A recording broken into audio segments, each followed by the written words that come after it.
Chapter 10. Flora felt a quick arrow of sadness stab her. This was no run in the cornfield. Mother, Alfred, would she ever see her family again? If she had a howl in her, this would be the time to let it out. All she could do was squeal. The air inside the truck was warm. It was filled with the smell of dog and gasoline, and the sound of barking was now deafening. The truck growled deeply and moved with a lurch. Flora was thrown against the metal grid of her cage. Judging from the yelps around her, so were her traveling companions. The barking stopped. Flora picked herself up as the truck crunched along the gravel road. It vibrated and shook and went over heavy bumps now and then, which made it hard for Flora to keep her footing. She kept knocking her head. Then, after a bone-cracking heave that lifted every cage into the air and slammed them back down, the ride smoothed out. Flora was definitely scared, but she had picked her moment, and she had shown spirit and courage. Luna would be so proud.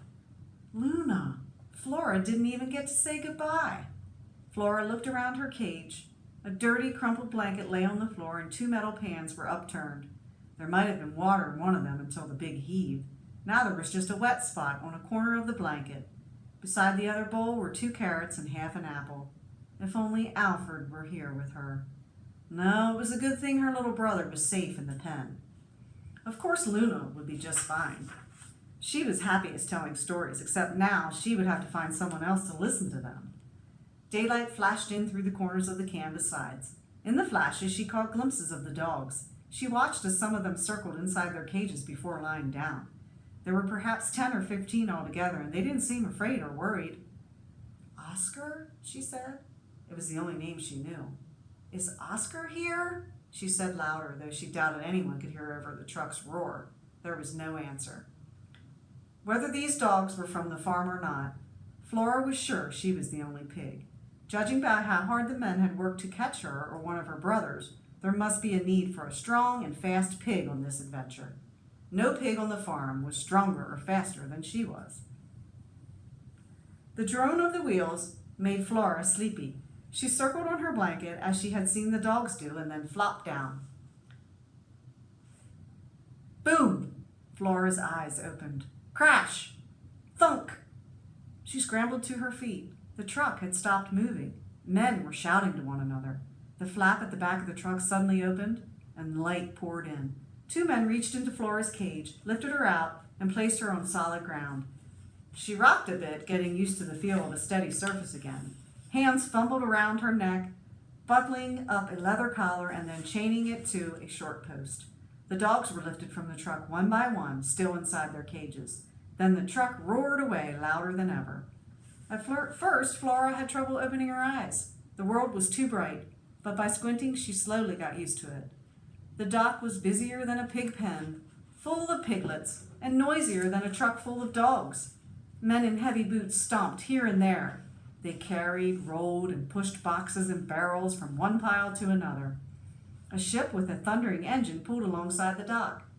Waves sloshed as the men tied the ship down, as if it were a living thing that might escape.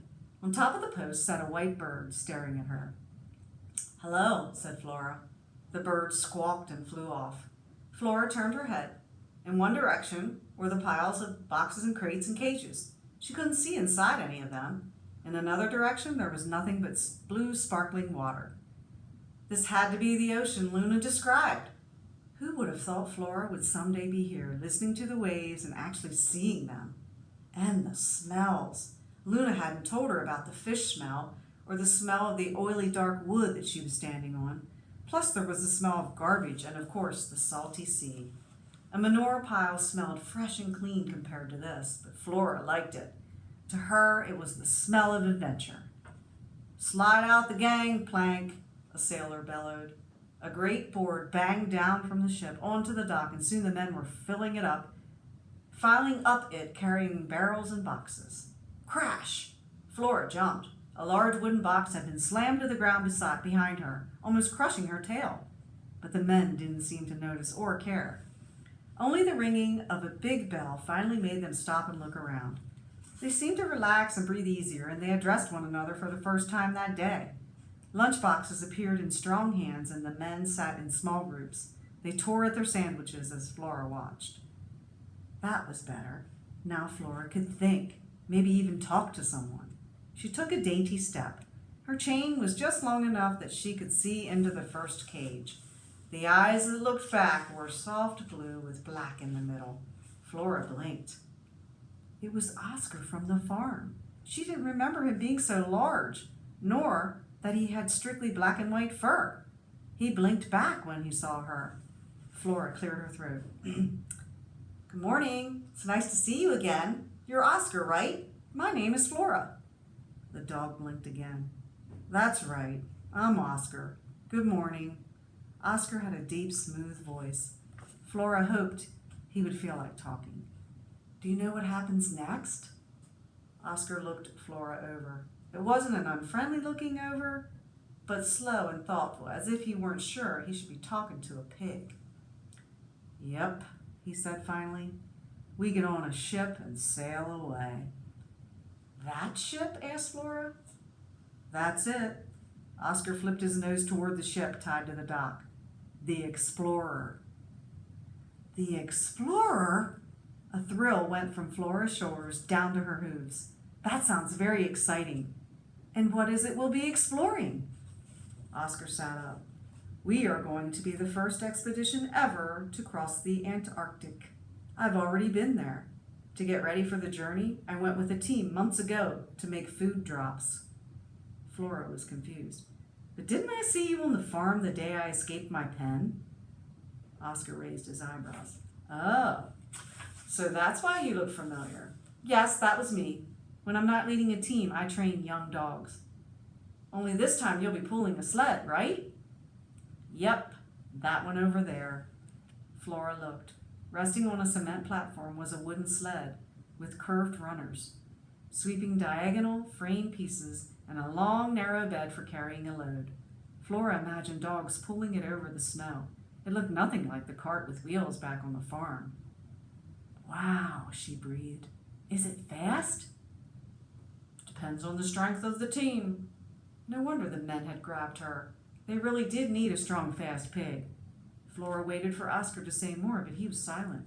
She tried to think of a question to get him talking again. Do you like being a sled dog? She asked. Well, that's like asking if a bird likes to fly.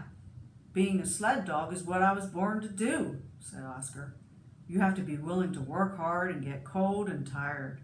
You have to be just a little bit crazy, but at the end of the day, you know you got the pulling done and earned your supper. There's no better job on earth. Flora was enchanted. She tried to imagine herself running ahead of the team while they were acting just a little bit crazy. When we get to the Antarctic, do you think you could show me a few things about being a sled dog? She blurted out. Before Flora could hear the answer, the other dogs burst out with a great barking and snarling and even began digging and biting at their wire doors. Flora looked around, heart pounding. What could be the matter?